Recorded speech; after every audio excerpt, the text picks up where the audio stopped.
Hello दोस्तों, solution by PJ में आप सबका स्वागत है। कैसे हैं आप सब? आशा करती हूँ अच्छे होंगे। तो आज मैं आप लोगों के लिए टॉप प्रश्नों का कलेक्शन लेके आ गई हूँ, वो भी किस सब्जेक्ट का। तो आज आपके साइंस का, किसका? साइंस का इम्पोर्टेंट कलेक्शन। बार बार आपको बोलते हैं कि इस चैनल के माध्यम से आपको चुन चुन के प्रश्न लाया जाता है, जो कि आपके एग्जाम के लिए काफी महत्वपूर्ण प्रश्न होते हैं। तो चलिए आज देखते हैं इसी महत्वपूर्ण प्रश्न के कलेक्शन का सॉल्यूशन आसान भाषा में। तो अगर आपने अभी तक हमारे चैनल को सब्सक्राइब नहीं किया है तो सब्सक्राइब जरूर कर लीजिएगा, बेल आइकन पे क्लिक कर लीजिएगा, और वीडियो देखने के बाद लाइक करना भूल जाते हैं आप लोग तो लाइक जरूर किया कीजिए। और चलिए आज साइंस का पहला प्रश्न की ओर बढ़ते हैं और करते हैं सॉल्यूशन आसान भाषा में। पहला क्वेश्चन हमारा क्या है कि मानव शरीर की सबसे बड़ी ग्रंथि कौन सी है। अब ऐसे क्वेश्चन आपको दिखने में तो बहुत इजी लगते हैं, पर ऐसा क्वेश्चन पूछा ही जाता है, बार बार रिपीटेड क्वेश्चन में आता है ये सब, तो इसलिए इसको हल्के में नहीं लेना है। तो जब आपसे पूछ रहा है कि मानव शरीर की सबसे बड़ी ग्रंथि कौन सी है, तो सबसे बड़ी ग्रंथि कौन सी हो जाती है? यकृत। तो इसका राइट आंसर क्या हो जाएगा? यकृत, यानी कि लीवर। इसको इंग्लिश में लीवर बोलते हैं। अगर देखिए यकृत में क्या होता है, यकृत से और क्या प्रश्न पूछ दिया जाता है वो भी जानिए। अगर यकृत में संक्रमण हो गया, यकृत में क्या हो गया? संक्रमण हो गया, तो एक बिलरुबिन नाम का तत्व होता है, ये भी पूछ देता है कि यकृत में बिलरुबिन नाम का तत्व फैलने से कौन सा रोग हो जाता है। तो जो बिलरुबिन फैलेगा तो कौन सा रोग हो जाएगा? पीलिया रोग। पीला रंग से, पीला रंग होता है तो पीलिया हो जाता है। ये चीज आप लोग को ध्यान में रखिएगा। यकृत जो है, यकृत क्या करता है? अमोनिया को यूरिया में कन्वर्ट कर देता है। अमोनिया, अमोनिया को क्या करता है? यूरिया में बदल देता है, बदल देता है। ये पॉइंट भी यकृत से आप लोग ध्यान में रख सकते हैं, ठीक है। और क्या जान सकते हैं? यकृत ऐसे बस जानकारी के लिए जान लीजिए कि स्वयं मतलब अगर आपका क्या होता है, शरीर में चोट वगैरह लग जाता है, कुछ क्षतिग्रस्त भाग होता है, तो स्वयं पुनः निर्माण कर लेता है। कौन? यकृत। और अगर कोई व्यक्ति जहर खाकर मर जाता है तो उस व्यक्ति की जानकारी का जांच भी कौन करता है? यकृत से ही पता चलता है। ये सब छोटा छोटा पॉइंट है, ध्यान में रखिएगा। ऑप्शन बी में है हमारा फीमर, यानी कि जांघ की हड्डी। तो ये मानव शरीर की सबसे बड़ी हड्डी होती है। सबसे बड़ी हड्डी कौन हो जाएगी मानव शरीर की? तो ये हो जाएगी जांघ की हड्डी, फीमर। उसी तरह कान की हड्डी जो कि स्टेपिज कहलाती है, और ये हो जाती है सबसे छोटी हड्डी, सबसे छोटी हड्डी। और जबड़ा से बात करें तो ये क्या हो जाता है? सबसे मजबूत हड्डी, सबसे मजबूत हड्डी। तो ये चारों ऑप्शन का हो गया कि कौन किसका है। और अगर आपसे पूछ दे कि हड्डी को हड्डी से जोड़ना क्या कहलाता है, हड्डी को या अस्थि को अस्थि से जोड़ना क्या कहलाता है, ये क्वेश्चन भी काफी बार पूछा गया। तो यह क्या कहलाता है? लिंगामेंट कहलाता है। और अगर आपसे पूछे कि हड्डी का अध्ययन क्या कहलाता है, हड्डी का अध्ययन क्या कहलाता है, तो क्या कहलाता है? ऑस्टियोलॉजी। आप लोग देख लीजिए, आप लोग के लिए अब टाइप वाला क्वेश्चन तैयार किया जा रहा है। हम खुद टाइप भी करते हैं, वीडियो भी बनाते हैं, आप लोग के लिए सारा मेहनत कर रहे हैं, तो आप लोग सपोर्ट जरूर कीजिए। आप लोग को हर तरह से अच्छे सुविधा को कंटेंट देने की कोशिश कर रहे हैं, तो आप लोग सपोर्ट कीजिए इस चैनल को। अब आइए क्वेश्चन नंबर 2 पे। क्वेश्चन 2 में हमारा क्या है कि यूरेनियम का मुख्य अयस्क कौन सा है। कुछ धातु हैं जिनका बार बार क्या पूछ लिया जाता है? मुख्य अयस्क पूछ लिया जाता है। यहाँ किसका पूछा है? यूरेनियम का। तो सबसे पहले जानते हैं हॉर्न सिल्वर। हॉर्न सिल्वर का मुख्य अयस्क कौन सा है? हॉर्न, हॉर्न सिल्वर किसका मुख्य अयस्क है ये जानते हैं, तो ये सिल्वर का है। तो इसको तो आपको क्वेश्चन में ही आंसर मिल गया कि अगर आपसे पूछ देगा कि सिल्वर का मुख्य अयस्क कौन सा है, तो हॉर्न सिल्वर। उसी तरह एल्यूमिनियम का मुख्य अयस्क कौन सा है? एल्यूमिनियम का मुख्य अयस्क कौन सा है? तो क्या हो जाता है? बॉक्साइट। पिंच ब्लेंड किसका है? तो पिंच ब्लेंड हो जाता है यूरेनियम का मुख्य अयस्क। तो इसका राइट आंसर क्या हो जाएगा? Option number C, pinch blend. और अगर पिंच ब्लेंड ऑप्शन में नहीं रहे तो मुख्य अयस्क किसका और होता है? कौन सा? तो कार्नोटाइट। ध्यान में रखिएगा, कार्नोटाइट। अगर पिंच ब्लड और कार्नोटाइट एक ही ऑप्शन में रहे तो आंसर टिक कर सकते हैं। ऐसे पिंच ब्लड ज्यादा देता है। ठीक है, बात करेंगे गैलेना की। गैलेना किसका मुख्य अयस्क है? तो गैलेना जो है लेड का है। लेड यानी कि सीसा का मुख्य अयस्क क्या हो जाएगा? गैलेना। एक और है जिसका बार बार पूछा जाता है, किसका? तो पारा का मुख्य अयस्क। तो पारा का मुख्य अयस्क कौन सा हो जाएगा? सिनेवार। तो ये था क्वेश्चन नंबर 2। अब आइए क्वेश्चन नंबर 3 पे बढ़ते हैं। क्वेश्चन 3 में क्या है? तारों की दूरी मापने की सबसे बड़ी इकाई क्या है? अब यहाँ क्वेश्चन देखिए, तारों की दूरी माप, और फिजिक्स का हम टॉपिक वाइज संडे स्पेशल में सेशन लिए, उसमें आपको सारा चीज पढ़ाए हुए हैं। तो आप लोग टॉपिक वाइज हर संडे स्पेशल में करवाया जा रहा है। जैसे इसमें प्रकाश वर्ष है, पास्कल है, सब कुछ बताएं फिजिक्स में। तो आप लोग टॉपिक वाइज वाला सेशन देखा कीजिए। अब आइए इस क्वेश्चन पे। तारों की दूरी मापने की सबसे बड़ी इकाई पूछिए। तो इसका राइट आंसर क्या हो जाएगा? प्रकाश वर्ष। और प्रकाश वर्ष से अगर पूछ ले कि एक प्रकाश वर्ष बराबर, बार बार यही क्वेश्चन पूछा जाता है। एक तो ये हो गया कि तारों की दूरी मापने की सबसे बड़ी इकाई, और अगर आपसे पूछ ले एक प्रकाश वर्ष का मतलब कि मान कितना होता है, तो 9.46 इंटू 10⁻15 मीटर। ये आप जरूर से ध्यान में रखिएगा, और ये सब आपको हम टॉपिक वाइज में अच्छे से बताए हैं, पॉइंट बाय पॉइंट। उसी तरह अगर बात कर ले, यहाँ देखिए तारों की दूरी का पूछा तब तो हम जान गए कि प्रकाश वर्ष, लेकिन कंफ्यूज नहीं होना है। यहाँ पर एक पॉइंट और नोट करके लिख लीजिए कि अगर आपसे पूछ दे कि दूरी मापने, किसकी? दूरी मापने की सबसे बड़ी इकाई, तब क्या हो जाएगा? दूरी मापने की सबसे बड़ी इकाई तब हो जाएगा पारेसक। इस चीज में कंफ्यूज नहीं होना है। पास्कल आपको पता ही होगा किसका मात्रक है, तो ये आपका दाब का मात्रक है या दाब की इकाई है। नॉटिकल मील क्या? तो ये समुद्र की गहराई की इकाई है मापने की, समुद्र की गहराई मापने की इकाई है। आप लोग साथ ही साथ नोट डाउन करते चलिएगा ताकि आपके पास भी अच्छे से नोट्स तैयार हो जाए और अच्छे प्रश्नों का कलेक्शन भी तैयार हो जाए। बात करेंगे हाइड्रोमीटर की। तो हाइड्रोमीटर क्या है? तो ये अपेक्षिक घनत्व को मापता है, अपेक्षिक घनत्व को मापता है। तो ये चारों ऑप्शन का आप लोग जान ही गए बारी बारी से। अब आइए क्वेश्चन नंबर 4 पे। 4 में देखते हैं क्या है क्वेश्चन। परमाणु बम किस पे आधारित है? तो बम है तो फटेगा ही, यानी बिखरेगा ही, इस तरह से याद रखिएगा। तो परमाणु बम किसके आधारित है? तो नाभिकीय विखंडन पर है। ठीक है, नाभिकीय विखंडन। अगर पूछ दे आपसे कि परमाणु विखंडन के खोज किसने किया था? परमाणु विखंडन का खोजकर्ता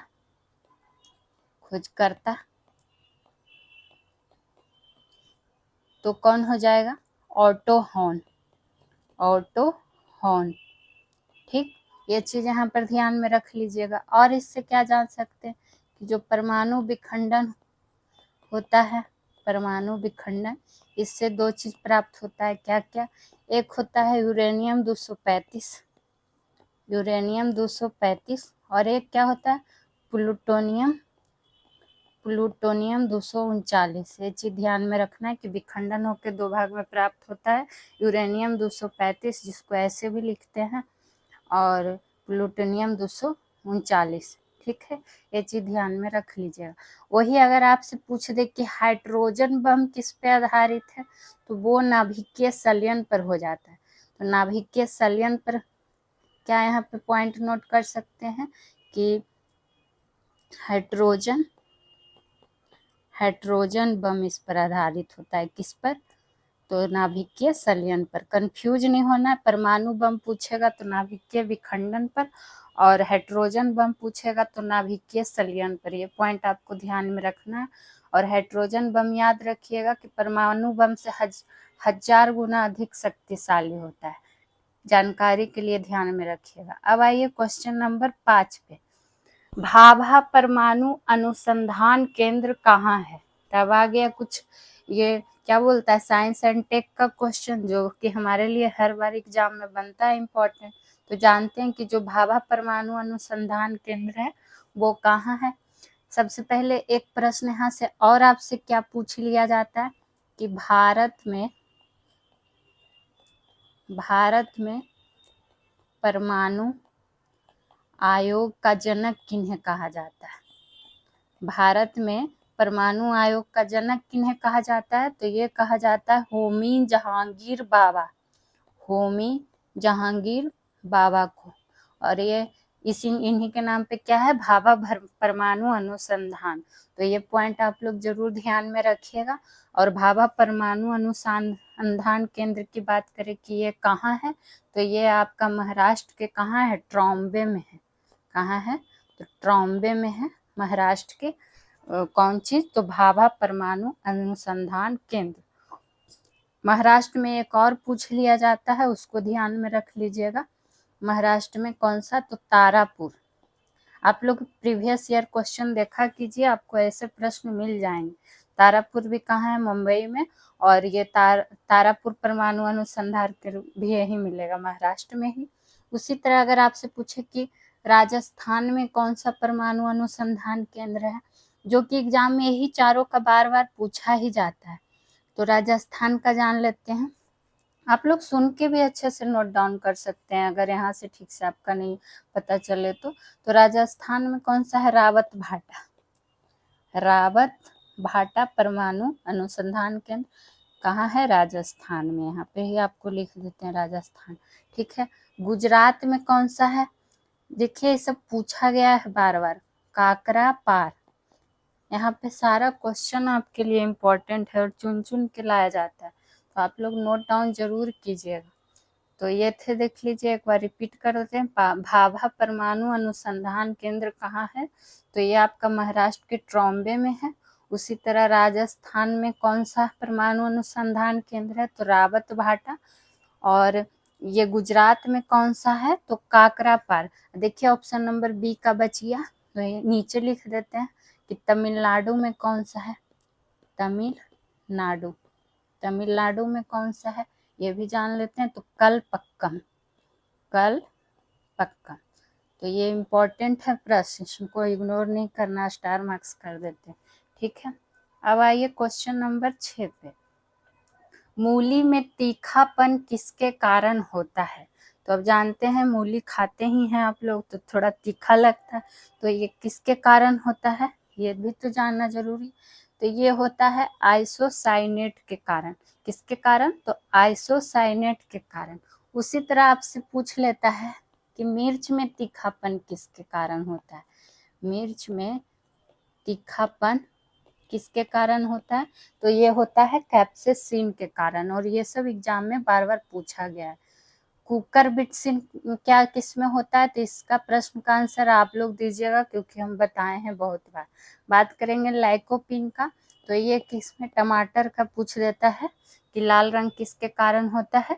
तो लाइकोपिन के कारण होता है। अगर पूछ दे कि सेब में लाली का क्या कारण है, सेब में लाली का क्या कारण होता है, तो वो क्या होता है? एंथ्रोसाइनिन। एक क्वेश्चन से देखिए और 4 ऑप्शन, कितने प्रश्न बन जाते हैं उससे संबंधित, और सारे आपके लिए हो जाते हैं इम्पोर्टेंट। उसी तरह गाजर का रंग पूछ लिया जाता है किसके कारण? तो ये किसके कारण? कैरोटीन के कारण। तो ये सब चीज आप लोग ध्यान। बाकी कुकरबिटसिन क्या है, ये आप लोग कमेंट सेक्शन में कमेंट कीजिएगा। अब आइए क्वेश्चन नंबर 7 पे। अब आ गए साइंस टेक में। देखिए कुछ इम्पोर्टेंट दिवस हैं जो कि बार बार पूछे जाते हैं, तो हमारे लिए जानना है जरूरी। तो ये देखिए, विश्व फाइलेरिया दिवस। तो जो विश्व फाइलेरिया दिवस है, ये कब मनाया जाता है? तो ये आपका मनाया जाता है 5 जून को। और 5 ही जून को क्या मनाया जाता है? पर्यावरण दिवस भी। लेकिन यहाँ साइंस का है, ये भी देखिए, साइंस का विश्व फाइलेरिया दिवस भी कब मनाया जाता है? तो 5 जून को। एनवायरमेंट डे जो इन्वायरमेंटल से संबंधित है तो वो भी 5 जून को। तो 2 दिवस तो ऐसे ही याद हो गया। बात करेंगे कि 30 जनवरी को क्या मनाया जाता है साइंस से संबंधित, तो कुष्ठ निवारण दिवस। कुष्ठ निवारण दिवस। 14 नवंबर को क्या मनाया जाता है, तो 14 नवंबर को चिल्ड्रंस डे तो मनाया ही जाता है, लेकिन यहाँ साइंस के थी से क्या मनाया जाता है, मधुमेह दिवस या डायबिटीज दिवस कह सकते हैं, तो मधुमेह दिवस। और 4 फरवरी को क्या मनाया जाता है, तो विश्व कैंसर दिवस। 4 फरवरी को विश्व कैंसर दिवस। और साइंस में कौन सा दिवस इम्पोर्टेंट बनता है जो कि बार बार पूछा जाता है, एक 24 मार्च का ध्यान रख लीजिएगा। तो 24 मार्च का जो बनता है वो क्या, विश्व टीबी दिवस। टीबी दिवस जिसको भारत सरकार क्या किया है, समाप्त करने का लक्ष्य कब तक रखा है, 2025 तक। ये चीज भी करंट अफेयर के दृष्टिकोण से इम्पोर्टेंट है। अब आइए क्वेश्चन 8 पर। देखिए आगे अब आपका मिलान करने वाला खोज है और खोजकर्ता का मिलान कर लेना है। तो सबसे पहले परमाणु बम और इसके खोजकर्ता में कौन आ जाएंगे, तो एक का हो जाएगा सी यानी कि ऑटो हॉर्न। कौन हो जाएगा, ऑटो हॉर्न। और प्रकाश देने वाला बल्ब का खोजकर्ता कौन थे, तो ये एडिसन हो जाएंगे। टेलीविजन का कौन हो जाएगा, तो टेलीविजन का हो जाएगा जे एल्वेयर्ड। फाउंटेन पेन का हो जाएंगे वाटरमैन। और रेडियो का कौन हो जाएगा, मार्कोनी। सॉरी यहाँ पे टाइपिंग मिस्टेक है, मकनी लिखा गया, मार्कोनी कर लीजिएगा। तो ये हो जाएंगे मार्कोनी। तो यहाँ पे तो आप लोग को कोई दिक्कत नहीं होना चाहिए मिलान में। परमाणु बम के सामने लिख देते हैं ऑप्शन सी यानी कि ऑटो हॉर्न। 2 का हो जाएगा ए यानी एडिसन। टेलीविजन का हो जाएगा जे एल्वेयर्ड। बी फाउंटेन पेन का डी वाटरमैन। और रेडियो का हो जाएगा ऑप्शन डी यानी कि यहाँ ये कर लीजिए, और डी हो जाएगा मार्कोनी। ठीक है। अब आइए 9 पे। चूना पत्थर का रासायनिक नाम क्या है। चूना पत्थर का रासायनिक नाम पूछ लिया गया है आपसे, तो जानते हैं। सबसे पहला ऑप्शन क्या है हमारा, कार्बन डाइऑक्साइड। तो अगर आपसे पूछ दे कि शुष्क बर्फ किसे कहा जाता है, तो शुष्क बर्फ का रासायनिक नाम क्या हो जाता है, कार्बन डाइऑक्साइड यानी कि CO2। ठीक। उसी तरह कैल्शियम हाइड्रोक्साइड, तो कैल्शियम हाइड्रोक्साइड का सूत्र क्या हो जाएगा, CaOH2। ये चीज ध्यान रखिएगा। यह चूंकि हाइड्रोक्साइड है इसलिए OH2। अगर इसका पूछे कि साधारण नाम क्या होता है, तो बुझा हुआ चूना। बुझा हुआ चूना यानी कि calcium oxide CaO। Sodium chloride, तो इसका साधारण नाम क्या होता है, यह नमक का नाम है। साधारण नमक का नाम है क्या, सोडियम क्लोराइड। और इसका सूत्र क्या हो जाता है, तो NaCl। ठीक है। Na से सोडियम, Cl से क्लोराइड, इतना तो आप लोग को पता ही होगा। बात करेंगे पूछा क्या गया था, चूना पत्थर का रासायनिक नाम, जो कि हो जाता है कैल्शियम कार्बोनेट। और कैल्शियम कार्बोनेट का सूत्र की बात करें तो CaCO3, या फिर संगमरमर लिख दे या फिर चूना पत्थर लिख दे, दोनों का क्या हो जाएगा, CaCO3। मोती पूछ देता है कि मोती का आवरण किसका बना होता है, मोती का आवरण किसका बना होता है, अंडा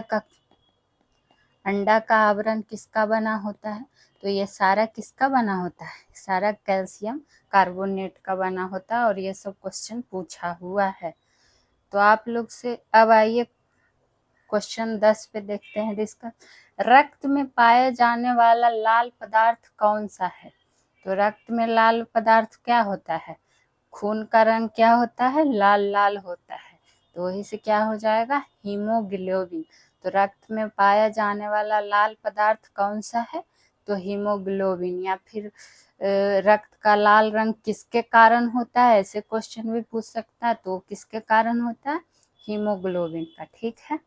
अगर आपसे पूछ दे कि हीमोग्लोबिन का मुख्य कार्य क्या है, हीमोग्लोबिन का मुख्य कार्य क्या है, तो हीमोग्लोबिन का जो मुख्य कार्य क्या होता है, ऑक्सीजन का प्रवाह करना, ऑक्सीजन का क्या करना, प्रवाह करना, ये क्या है, मुख्य कार्य है। और ये ऐसे स्टेटमेंट में क्वेश्चन दे देगा।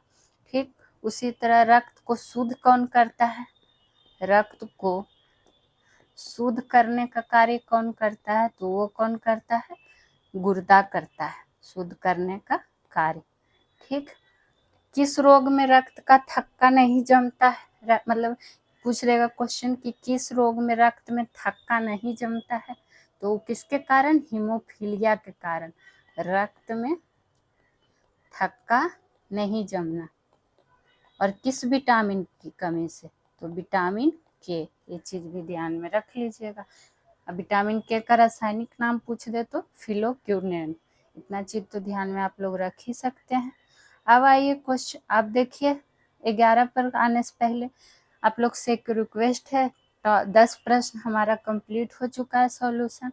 तो आप लोग जो कोई भी इस वीडियो को देखते हैं प्लीज़ लाइक ज़रूर किया कीजिए, और इस सेशन से जो भी संबंधित कुछ प्रश्न हो या कुछ आप लोग सजेशन देना चाहते हो तो कमेंट सेक्शन में कमेंट ज़रूर किया कीजिए, और जितना हो सके चैनल को शेयर कीजिए, सब्सक्राइब कीजिए, लाइक कीजिए और सपोर्ट कीजिए आप लोग, क्योंकि आप लोगों के लिए हम बहुत मेहनत कर रहे हैं, तो आप लोग से भी मोटिवेशन हमको मिलना चाहिए। अब आइए क्वेश्चन नंबर 11 पे, प्रथम भारतीय मूल की पहली महिला अंतरिक्ष यात्री कौन थी। इसमें आप लोग देख रहे होंगे कि साइंस के क्वेश्चन में आपको बायोलॉजी, फिजिक्स, केमिस्ट्री का तो मिल ही रहा है, प्लस साइंस टेक का भी क्वेश्चन आपको मिल रहा है, तो सारा चीज का आपको कलेक्शन मिल रहा है। तो प्रथम भारतीय मूल की पहली महिला अंतरिक्ष यात्री अगर पूछ दे तो यहाँ क्वेश्चन ध्यान से पढ़ना है, उसके बाद ही आंसर अच्छे से टिक करना। यहाँ क्या पूछा है कि प्रथम भारतीय मूल की पहली महिला अंतरिक्ष यात्री, ये चीज ध्यान देना। तो ये कौन हो जाएंगी, कल्पना चावला जी, जिनकी मृत्यु हो गई थी इसी में, तो ये चीज ध्यान में रखना है। बात करेंगे ऑप्शन बी में क्या है, नील आर्मस्ट्रॉन्ग। तो नील आर्मस्ट्रॉन्ग से क्या क्वेश्चन पूछ लेता है कि अगर आपसे पूछे कि सर्वप्रथम चंद्रमा पर पैर रखने वाला व्यक्ति कौन था, तब क्या हो जाएगा, नील आर्मस्ट्रॉन्ग। वही बात करेंगे राकेश शर्मा की, तो ये प्रथम भारतीय अंतरिक्ष यात्री। जिस किसी में भी प्रथम लगा रहे वो हो जाता है इम्पोर्टेंट, चाहे भारत का रहे या फिर विश्व का रहे, किसी भी जीके में, जीएस में, तो ऐसे प्रश्न इम्पोर्टेंट बनते हैं। तो राकेश शर्मा पुरुष में क्या हो जाएंगे, प्रथम भारतीय अंतरिक्ष यात्री। तो यह पॉइंट यहाँ पे बात करेंगे ऑप्शन डी में क्या है, बेल्टिना ट्रेस्कोवा।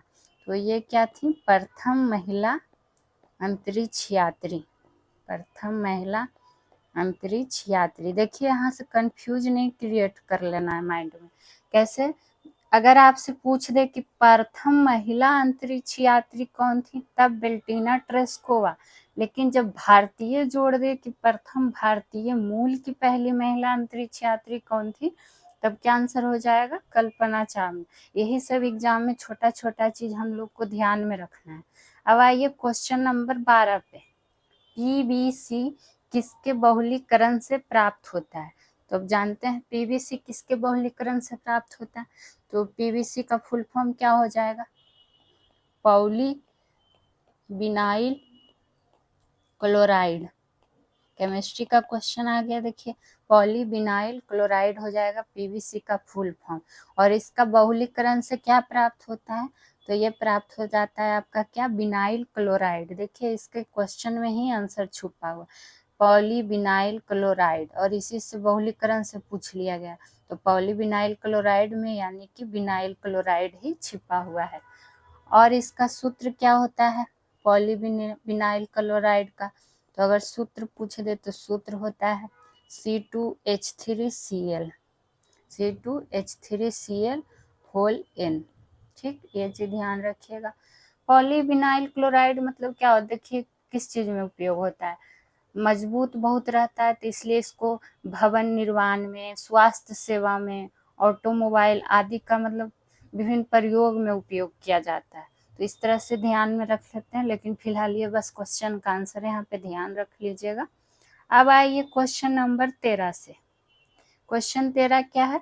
स्ट्रिक्सो के बीज से क्या प्राप्त होता है? कुछ प्रश्न आपको एग्जाम में ऐसे भी मिलेंगे जिसको लगेगा कि ना कभी देखे ना सुने। इसमें बहुत सारे लोग होंगे जो स्ट्रिक्सो के बीज से क्या प्राप्त होता है नहीं जानते होंगे। तो बस इसको ध्यान में रखिएगा कि स्ट्रिक्सो के बीज से क्या प्राप्त होता है, तो स्ट्रोकीने प्राप्त होता है। क्वेश्चन में ही आंसर एक लेखे छिपा हुआ है, स्ट्रोकीना स्ट्रोक्सो। उसी तरह निकोटिन में, तंबाकू में क्या पाया जाता है पूछ लिया जाता है, तो तंबाकू में निकोटिन पाया जाता है। मॉर्फिन किस में पाया जाता है, तो मॉर्फिन कॉफी में पाया जाता है। वही चाय में क्या पाया जाता है, तो चाय में थीन पाया जाता है।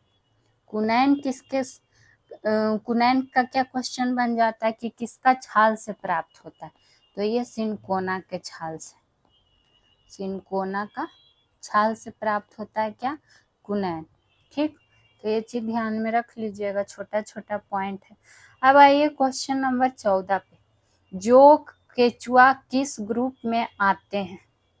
तो डेली ऐसे ही इम्पोर्टेंट क्वेश्चन का कलेक्शन रेगुलर सेशन में आपको मिलते रहेगा, प्लस आपको संडे स्पेशल में हर विषय का टॉपिक वाइज बारी बारी से कराया जा रहा है। तो आप लोग पूरा वीडियो देखा कीजिए, कमेंट किया कीजिए, तभी तो हमें भी मोटिवेशन मिलेगा।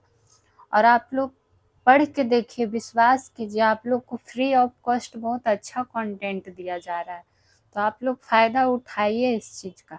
तो देखिए 14 पे क्या है, जोक केचुआ।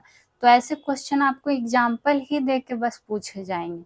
बाकी क्या होता है मोलस्का, आर्थ्रोपोडा, इकाइनोमेडेटा, एनालिडा क्या होता है, ये सब आप लोग बुक में पीडीएफ में सब रूप में पढ़ चुके हैं, लेकिन हमको ऑनलाइनर प्रश्न के लिए बस इसका आंसर टिक करके जाना, और ऐसे ही प्रश्न पूछे जाते हैं। तो जैसे जोक हो गया, केचुआ हो गया, ये पूछ लेगा, तो कुछ ऐसा ही एग्जाम्पल है जो बार बार पूछेगा, ना कि बदल बदल के। तो जो जोक और केचुआ आता है ये एनालिडा ग्रुप में आता है।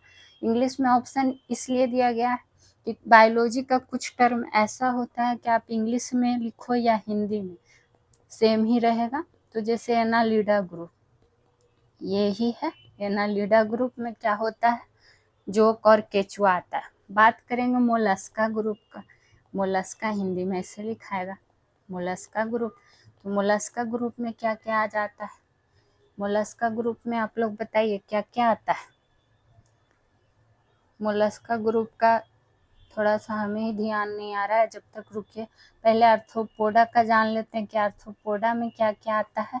तो आर्थ्रोपोडा में आ जाता है तिलचट्टा, क्या आ जाता है, तिलचट्टा, मच्छर, मक्खी, ये सब किस ग्रुप में आ जाएगा, तो आपका आ जाएगा आर्थ्रोपोडा ग्रुप में। बात करेंगे कि इकाइनो क्या है, इकाइनोमेडेटा ग्रुप, इसमें क्या क्या आ जाता है, तो इसमें आता है तारा मछली, ब्रिटिल स्टार। बाकी आप लोग सर्च कीजिएगा कि मोलस्का ग्रुप में क्या क्या आता है, ये आप लोग के लिए होमवर्क रहा।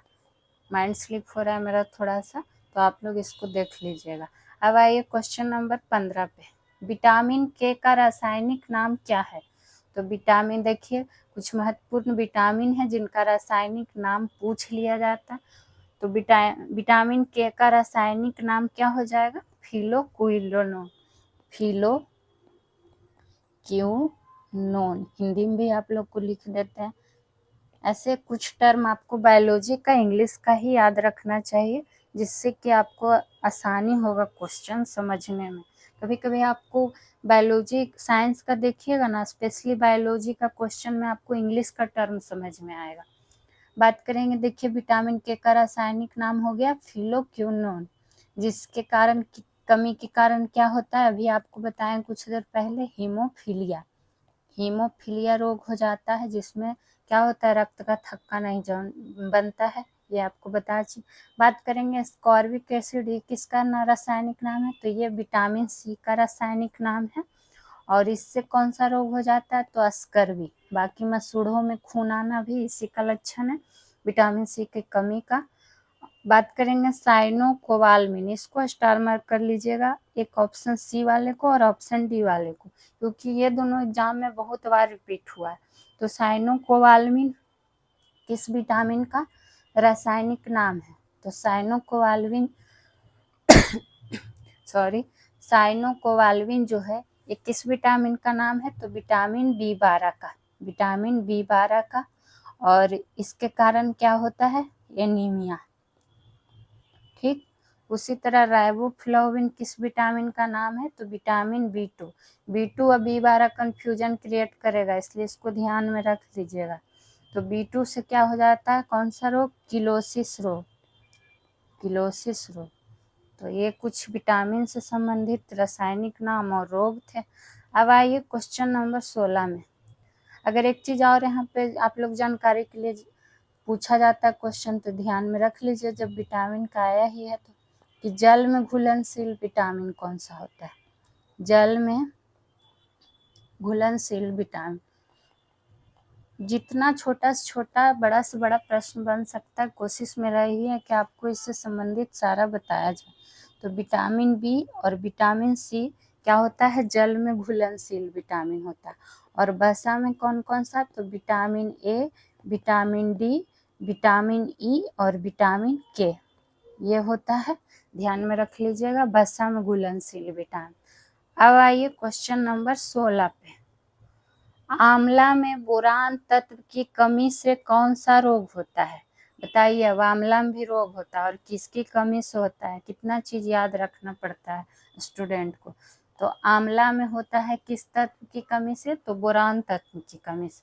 और ये रोग कौन सा होता है, तो निक्रोसिस होता है, हिंदू में ऐसे लिख लीजिए, निक्रोसिस।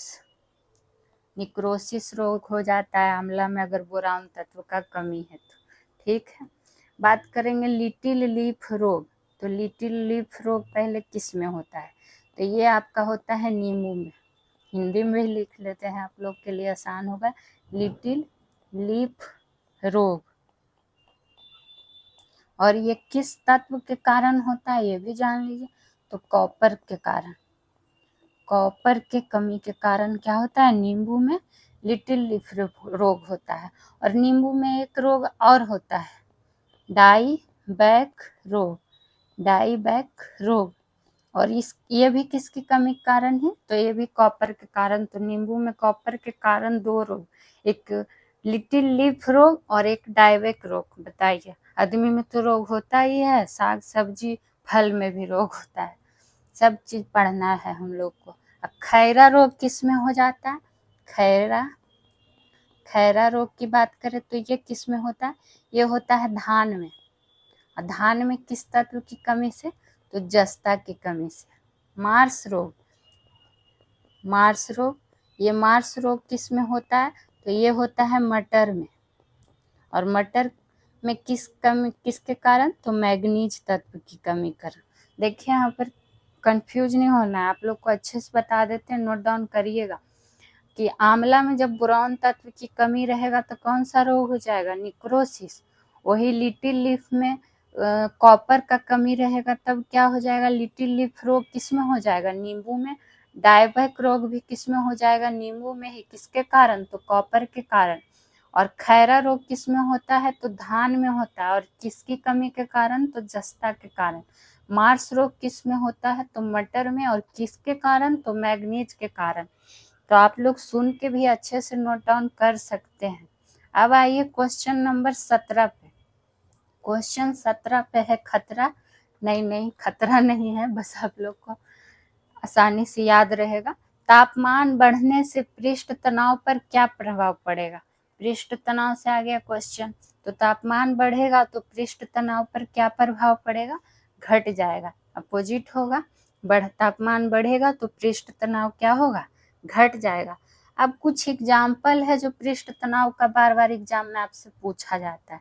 तो जैसे में क्या भाई जान लेते हैं, जैसे अगर आपसे पूछ ले कि वर्षा की छोटी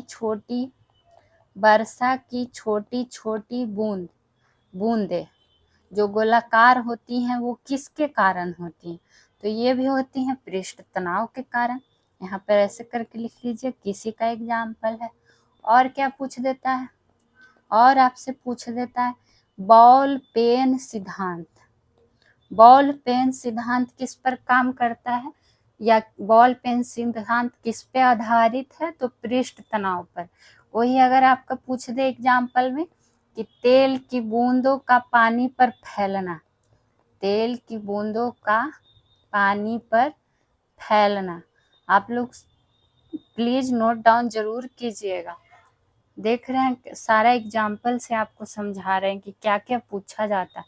तो तेल की बूंदों का अगर पानी पर फैलना किसके कारण, ये भी पृष्ठ तनाव के कारण। एक एग्जाम्पल बार बार और रिपीट होता है कि कपूर के छोटे छोटे टुकड़े, कपूर के छोटे छोटे टुकड़े क्या करते हैं, जल की सतह पर तैरते हैं। वो किसके कारण, तो ये किसके कारण, ये भी हो जाएगा किसके कारण, पृष्ठ तनाव के कारण। तो सोचिए पृष्ठ तनाव का इतना एग्जाम्पल है जो बार बार एग्जाम में पूछा जाता है। तो ये सब चीज़ों को आपको ध्यान में रखना है। अब आइए क्वेश्चन नंबर 18 में, मूत्र में कौन सा अम्ल पाया जाता है? तो मूत्र में जो पाया जाता है वो पाया जाता है यूरिक अम्ल। ठीक, यूरिक अम्ल हो गया। बात आया मूत्र का, तो अगर आपसे पूछे कि मूत्र का रंग पीला, ये नहीं पूछेगा कि मूत्र का रंग क्या होता है, क्योंकि ये तो सबको पता है। लेकिन अगर पूछे मूत्र का रंग पीला किसके कारण होता है, तो किसके कारण होता है, यूरोक्रोम के कारण। किसके कारण, यूरोक्रोम के कारण। ठीक, ये चीज ध्यान में रखिएगा। उसी तरह और क्या पूछ लेता है, यही यूरिक अम्ल क्या होता है, यूरिक एसिड बढ़ जाएगा। यूरिक एसिड बढ़ने से कौन सा रोग हो जाता है, यूरिक एसिड बढ़ जाएगा तो क्या हो जाएगा, गठिया रोग हो जाता है। तो आपसे प्रश्न ऐसे पूछ देगा ना कि यूरिक एसिड अगर किसी का बढ़ गया तो कौन सा रोग हो जाता है, तो गठिया रोग हो जाता है। और अगर पूछ दे कि मूत्र में यूरिया कितना % होता है, पूछ क्या दे, पूछा हुआ क्वेश्चन है। तो मूत्र में यूरिया कितना % होता है, 2%। और लवण भी कितना होता है, तो 2%। तो ये सब चीज ध्यान में रखिएगा। पीला किसके कारण, तो यूरोक्रोम के कारण। बात करेंगे कि साइट्रिक अम्ल किस में पाया जाता है, तो खट्टे फल में पाया जाता है, जनरली नींबू में। नींबू में कौन सा अम्ल, तो साइट्रिक अम्ल। बेंजोइक अम्ल किस में, तो घास में, पत्ता में क्या पाया जाता है, बेंजोइक अम्ल। और एसिटिक अम्ल किसका स्रोत है या किस में पाया जाता है, तो सिरका में। तो ये सब ध्यान रखिएगा। अब आइए क्वेश्चन नंबर 19 पे, कैंसर का अध्ययन क्या कहलाता है? देखिए अब अध्ययन से संबंध, तो ये जीव विज्ञान की कुछ ऐसी शाखा है, और शाखा के अंतर्गत अध्ययन आपको पढ़ना है, जो कि आपको हम टॉपिक वाइज में बायोलॉजी का सेशन में पूरा पढ़ा चुके हैं। जितना भी इम्पोर्टेंट अध्ययन है बायोलॉजी का शाखा, वो आपको उसमें सारा बताए हैं। तो आप लोग वो वीडियो जाके देखा कीजिए। अब कैंसर का अध्ययन क्या कहलाता है, तो कैंसर का अध्ययन है जो कहलाता है ऑन्कोलॉजी। क्या कहलाता है, ऑन्कोलॉजी। वही नियोन्टोलॉजी किसका अध्ययन हो जाता है, तो नियोन्टोलॉजी हो जाता है नवजात शिशु का। अगर इंग्लिश ऑप्शन से आप लोग को दिक्कत होगा तो टेंशन मत लीजिए, अगला बार से प्योर हिंदी में ही रहेगा। लेकिन ये सब ऐसा टर्म है ना कि आप हिंदी में लिखिए या इंग्लिश में, कोई फर्क ही नहीं पड़ता। देखिए नियोन्टोलॉजी ही कहिएगा हिंदी में भी और इंग्लिश में ही। तो नवजात शिशु का अध्ययन क्या हो जाता है, नियोन्टोलॉजी। बात करेंगे नेफ्रोलॉजी, ये किसका अध्ययन है, तो ये किडनी का अध्ययन है। किडनी का अध्ययन क्या हो जाएगा, नेफ्रोलॉजी। और नवजात शिशु का अध्ययन क्या हो जाएगा, नियोन्टोलॉजी। कैंसर का अध्ययन हो जाएगा ऑन्कोलॉजी, जो कि कब मनाया जाता है विश्व कैंसर दिवस, तो अभी आपको बताए थे 4 फरवरी को। और जेरेंटोलॉजी किसका हो जाता है, जेरेंटोलॉजी, ये इंग्लिश में लिख दिया, हिंदी में लिखा हुआ था। तो जेरेंटोलॉजी होता है अध्ययन वृद्ध लोगों का। वृद्ध लोगों का अध्ययन क्या कहलाता है, जेरेंटोलॉजी। और नवजात शिशु का नियोन्टोलॉजी। अब आइए आज का अंतिम प्रश्न है हमारा, 20वां प्रश्न है, हैजा रोग का कारक क्या है? अब रोग का कारक बताना है कि क्या है, तो सबसे पहला हैजा रोग जीवाणु से होता है कि विषाणु से होता है, तो ये किससे होता है, जीवाणु से होता है। या जीवाणु से होने वाला रोग का ट्रिक भी आप लोग को पता है, पंडित का टाइन्यू है, उससे सब आपको पता चल जाता है। तो जो हैजा रोग का कारक है जीवाणु कौन सा है, विब्रियो कॉलरी। कॉलरा मतलब इंग्लिश में क्या हो, हिंदी मीनिंग क्या हो जाता है हैजा, यहाँ कॉलरा लगा हुआ है, तो ऐसे हिंदी में आप लोग को लिख देते हैं ब्रीवियो कॉलरा। इस यही हैजा रोग का क्या है, कारक है, तो इसका right answer option number C हो जाएगा। उसी तरह अगर आपसे पूछे पास्चुरेला पेस्टिस, इसको भी हिंदी में हम आप लोग के लिए लिख ही देते हैं, पास्चुरेला पेस्टिस। तो पास्चुरेला पेस्टिस जो है ये किस रोग का कारक है, और ये भी जीवाणु से होता है, तो प्लेग भी जीवाणु से ही होता है, और इसका कारक क्या है, पास्चुरेला पेस्टिस। ठीक है, ये सब इम्पोर्टेंट है जो बार बार पूछा है। बात करेंगे डिप्लोकोकस न्यूमोनी, इसको हिंदी इंग्लिश देखिए एक ही रहता है, इसीलिए आपको option diplococcus pneumoniae option number B में है। और ये किस रोग का कारक है, तो ये है न्यूमोनिया का, न्यूमोनिया रोग का कारक है कौन सा, डिप्लोकोकस न्यूमोनी, और ये भी किसके कारण, तो जीवाणु के कारण। अब ऑप्शन ए में हमारा क्या है, गोनोकोकस, तो गोनोकोकस किस रोग का कारक है, तो ये है सुजाक रोग का, किसका, सुजाक रोग का, और ये भी किसके कारण होता है, तो जीवाणु के कारण होता है। तो आज के लिए इतना ही, फिर मिलेंगे इम्पोर्टेंट प्रश्नों का कलेक्शन लेके किसी और सब्जेक्ट का। तो आप लोग इस चैनल से ज़रूर जुड़िए, जितना हो सके शेयर कीजिए, वीडियो को लाइक कीजिए। फिर मिलेंगे नेक्स्ट वीडियो में किसी और सब्जेक्ट का महत्वपूर्ण प्रश्नों के साथ। तब तक के लिए खुश रहिए, स्वस्थ रहिए और मन लगाकर पढ़ाई सब करते रहिए। Thank you.